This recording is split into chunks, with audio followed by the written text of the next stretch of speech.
योगी सरकार को supreme court ने दिया झटका। बुलडोजर नीति पर सुप्रीम कोर्ट ने लगाई फटकार।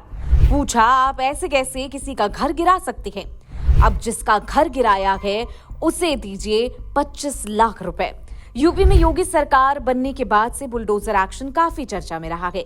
यूपी को देखकर कई राज्यों की सरकारों ने इसे अपनाया भी है, लेकिन अब यूपी सरकार को इस मामले पर सुप्रीम कोर्ट ने बड़ा झटका दे दिया है। कोर्ट ने योगी सरकार को आदेश दिया है कि बुलडोजर से जिसका घर तोड़ा गया उसे 25 लाख रुपए का मुआवजा दिया जाए। इस मामले में सीजेआई ने कहा कि घर तोड़ने में किसी भी प्रक्रिया का पालन नहीं किया गया। खुद सरकार की ओर से हलफनामा देकर कहा गया है कि इस मामले में कोई नोटिस जारी नहीं किया गया। ऐसे में योगी सरकार की अब मुसीबतें बढ़ती हुई नजर आ रही हैं। तो आइए जानते हैं इस रिपोर्ट में कोर्ट में क्या कुछ हुआ है। बुलडोजर मामले पर क्या बोले सीजेआई डीवाई चंद्रचूड़ ने कहा कि यूपी सरकार की ओर से कहा गया है कि सिर्फ 3.6 वर्ग मीटर का अतिक्रमण था। आपकी ओर से इसका कोई प्रमाण नहीं दिया गया। बिना नोटिस दिए आप किसी का घर तोड़ना कैसे शुरू कर सकते हैं? किसी के भी घर में घुसना अराजकता है। आप पीड़ित को 25 लाख रुपए का मुआवजा दें। सुप्रीम कोर्ट ने बुलडोजर एक्शन को लेकर भी नाराजगी जाहिर की है। किसी प्रक्रिया का पालन क्यों नहीं किया गया?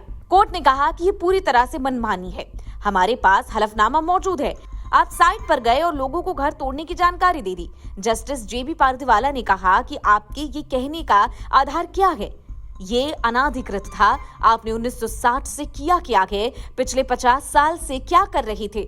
सीजेआई ने कहा कि वार्ड नंबर 16 मोहल्ला हामिद नगर में स्थित अपने पैतृक घर और दुकान के विध्वंस की शिकायत करते हुए मनोज टिबरेवाल द्वारा संबोधित पत्र पर स्वतः संज्ञान लिया गया था।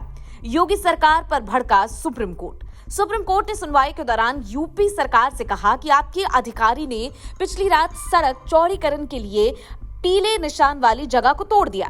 अगले दिन सुबह आप बुलडोजर लेकर आ गए। आप परिवार को घर खाली करने का समय भी नहीं देते हैं। इस मामले में सड़क चौड़ीकरण तो सिर्फ एक बहाना नजर आता। सीजेआई ने कहा कि यूपी ने एनएच की मूल चौड़ाई दर्शाने के लिए कोई दस्तावेज पेश नहीं किया। एनएचआरसी की रिपोर्ट बताती है कि तोड़ा गया हिस्सा 3.75 मीटर से कहीं अधिक था। तो ये थी यूपी से जुड़ी हमारी खास रिपोर्ट। आपको कैसी लगी ये रिपोर्ट कमेंट बॉक्स में जरूर लिखिए। बाकी देश दुनिया की तमाम खबरों के लिए बने रहे जनसत्ता के साथ। धन्यवाद।